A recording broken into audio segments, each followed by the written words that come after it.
पहले मैं थोड़ा सा आप लोगों को ब्रीफ कर दूँ।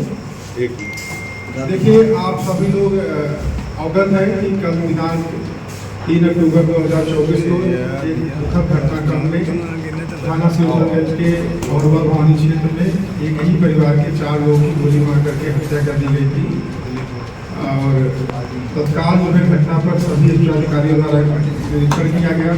3 दिन को बुला करके वहाँ पर 7 सेक्टर की कार्रवाई की गई। ये बात प्रकाश में आई कि अगर किसी भी प्रकार की ठोस या लूटपाट या इस तरह की वारदात करने के इरादे से अभियुक्तात्मक कार्रवाई ये घटना कारित नहीं की गई। तत्काल घटना के अनावरण के लिए 5 टीमें लगा दी गई। वो गंभीरता से घटना में जो अभियुक्त शामिल था उसकी गिरफ्तारी के लिए प्रयासरत थी। इस संबंध में जो मृतक है उसके पिता की तहरीर पर थाने पर संगत धाराओं में एक अभियोग पंजीकृत किया गया था।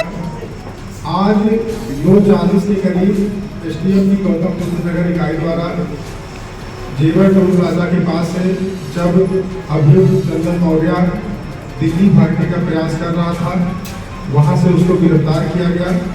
गिरफ्तार करके उसको थाना सिवलगंज में दाखिल किया गया। अभी उससे पूछताछ में जो प्रारंभिक तथ्य प्रकाश में आए हैं वो ये है कि अभियुक्त का जो मृतक है उसकी पत्नी से पिछले करीब 1.5 साल से जान पहचान की प्रेम प्रसंग था। वर्तमान समय में उसमें कुछ मतमुटाव आ गए थे। इसी मतमुटाव को लेकर वो तनाव में रहता था और उसी के चक्कर में उसके द्वारा कल ये विभत्स घटना कारित की गई, जिसमें 4 लोगों को गोली मार करके मौत के घाट उतार दिया गया। जो अभियुक्त द्वारा इस घटना में असलहा प्रयोग किया गया वो बराबर अभी हम लोग करेंगे अभियुक्त की निशानदेही पर। साथ ही साथ अभियुक्त द्वारा यह भी बताया गया कि घटना स्थल पर आने के लिए उसके द्वारा अपनी एक बुलेट मोटरसाइकिल जिसका नंबर UP 25 54576 है उसको प्रयोग में लाया गया था, क्योंकि अभियुक्त अभी तुरंत गिरफ्तार किया गया है।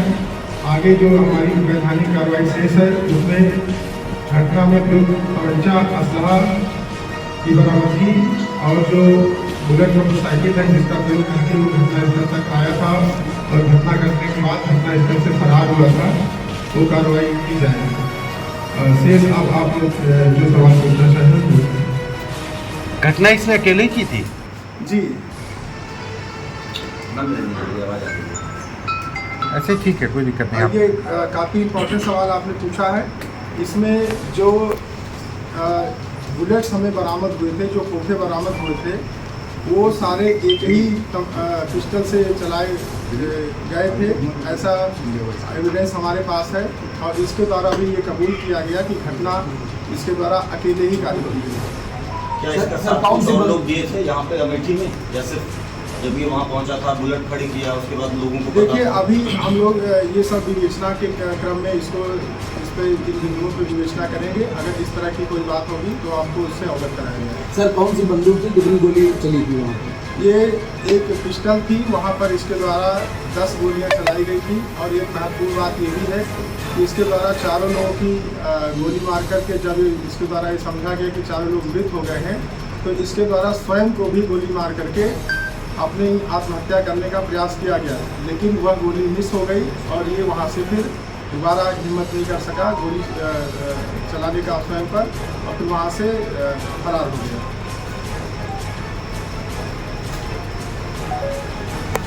ये फरार कैसे हुआ? ये इसका ये कहना है कि ये जो मेन रोड है उसका जो गलियारा है उसके अंदर से प्रवेश किया था और उसके बाद सीढ़ियों के रास्ते छत पर से चढ़ करके उधर से उतर करके वहाँ से फरार हुआ था। और फिर जहाँ इसने अपनी मोटरसाइकिल पार्क की थी उस मोटरसाइकिल के पास तक पहुँचा और वहाँ से मोटरसाइकिल के माध्यम से फरार हो गया। जो इसने अपने आप को सुसाइड अटेम्प्ट किया था वो जो मौके से जिंदा कारतूस मिला था वही था? जी, वो वही जिंदा कारतूस है जो कि फायर नहीं हो पाया और जो इसने स्वयं पे चलाने का प्रयास किया। तो कारतूस मिस हुआ था सर? कारतूस मिस हुआ था? जी, कारतूस मिस हुआ। सर इस तरह से जैसे कि बच्चे सहित तो उसने 4 लोगों की मौत की, मतलब जिससे उसकी दुश्मनी थी उसको ही मारा, बच्चों को मारा, बच्चों से उसका सीधा कोई वो नहीं था, क्या क्या मामला था जो इस तरह से सीन उसने- ऑफ इंसिडेंट अगर हाँ, ये- सीक्वेंस ऑफ इंसिडेंट बता हाँ। सकें देखिए ये इसका गुस्सा- पूछताछ में इसके द्वारा ये बताया गया कि इतने गुस्से में था कि इसके सामने जो भी आता गया उसको जब तक इसकी सारी गोलियां समाप्त नहीं हो गई तब तक ये गोलियां चलाता रहा, और उसकी जब भी जितने भी लोग आए वो उनको गोलियां लगी और फिर उनको मृत्यु हुई। तो ऐसी क्या बात थी कि इसने सबको मारने का फैसला लिया? आखिर पॉइंट ऑफ ट्रिगर क्या था? देखिए अभी कुछ चीज़ें ऐसी हैं कि जिसके हम लोग इससे और पूछताछ निश्चित रूप से करेंगे, वो तब आगे निकल के आएंगी और इसका जवाब वो आपको तब देंगे। सर एक और बात है कि बच्ची के हाथ से पैसे और चॉकलेट भी मिले थे कैसे?